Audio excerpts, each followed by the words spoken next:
Shiva, and this week on AnimeCons TV, we're going to talk about a show that's near and dear to many of our hearts, Sailor Moon!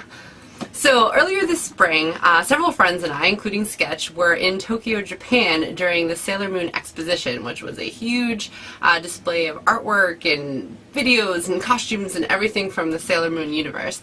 And because we were there, we brought our cameras with us so we could share it with you. So enjoy! The Sailor Moon exhibition was held on the City View observation deck of the Mori Tower in Roppongi Hills, one of the tallest buildings in Tokyo. The exhibition ran for about 8 weeks between April and June 2016, so we were lucky that our trip to Japan in May allowed us to attend. Like many fan-based tickets, including entrance to character-themed cafes and the Studio Ghibli Museum, tickets could only be bought inside Japan, which was really annoying.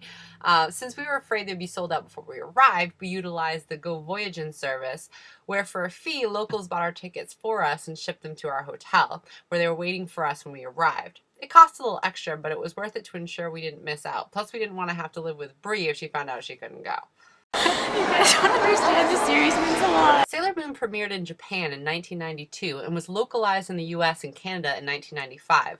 The exhibition celebrated the nostalgia adults have for this series from their childhood and didn't really make an effort to integrate items from the new Sailor Moon Crystal series or the recent manga re-release. The entrance to the exhibit in the Skyview Observatory was decorated to look like the Silver Millennium Palace, which was a nice touch in daylight but appeared absolutely magical after dark. Replica props from the series were displayed in various cases, and artwork from manga artist Naoko Takeuchi adorned the walls. You could get your photo taken with cardboard cutouts of the Senshi, which of course we did. It was your typical trap to sell photos to tourists, but with all four of us chipping in a few yen to buy one copy, the price was pretty reasonable. Past the main entrance, photography and video were not allowed except in certain areas because so much original copywritten artwork was displayed. However, the exhibition had an entire room of original canvases painted by Takeuchi, which were absolutely breathtaking. Several rooms were filled with over 20 years worth of Sailor Moon merchandise, which brought back a lot of childhood memories. We were allowed to take photos of some of it, but the more complex toys were off limits. They even had one room showing video of the Sailor Moon musicals with costumes from the show in glass cases. One of the most beautiful displays was a life-size statue of Usagi and Mamoru in stunning versions of their Neo-Queen Serenity and King Endymion costumes made just for the exhibition. Although most visitors took their photos and moved on, we took a ton of detail images to reference for future cosplays. We wish they had made more of the royal court for this, as the level of craftsmanship which went into these were absolutely incredible. The effect of Serenity and Endymion staring out over Tokyo caused their reflection to appear in the glass as if they were floating over the city.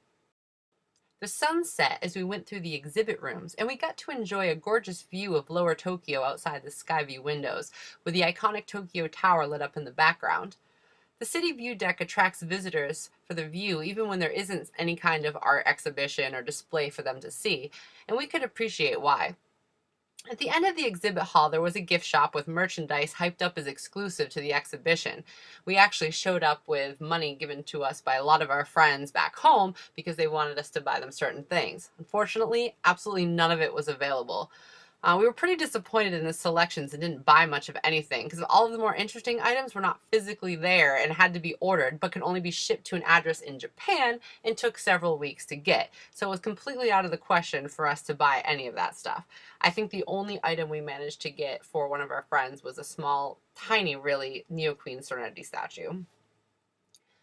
We actually found a lot better merchandise at other shops, and they were cheaper and it was better stuff throughout the country. I mean, one of the best places that we went was actually Kittyland and regular tourist shops. After leaving the gift shop, we grabbed a snack at the exhibition's Chibi Moon cafe. Although character-themed cafe food is infamously overpriced and underwhelming taste-wise, the place was packed and we had to wait to get in. The cafe offered everything from Usagi brooch burgers and tuxedo mask pasta to senshi drinks and parfaits and some unidentifiable item in the shape of Luna P on fruit. Although we decided to play it safe and just get drinks and split a parfait, it ended up that we didn't have much choice as the actual dinner food was sold out anyway. The service was terrible and the drinks varied in how good they were, but it was a lot of fun to enjoy it for what it was, especially since we went to an actual ramen place for a real dinner afterwards, and topped off the evening with a walk over to the Tokyo Tower, which fit in perfectly with the Sailor Moon themed evening since it's such an iconic background image in the series. Obviously, we had a really good time, and we were really lucky that we happened to be in the area when that was going on. If any of you have the awesome opportunity to visit Japan, make sure you kind of investigate ahead of time what kind of events and things might be going on while you're in the area, because a lot of times it takes kind of advanced planning to get tickets, and you don't want to end up, you know, on this kind of once-of-a-lifetime trip and miss out on something because you weren't aware of it happening ahead of time. So definitely do your research, and Google's your friend. Well, anyway, we want to hear from you.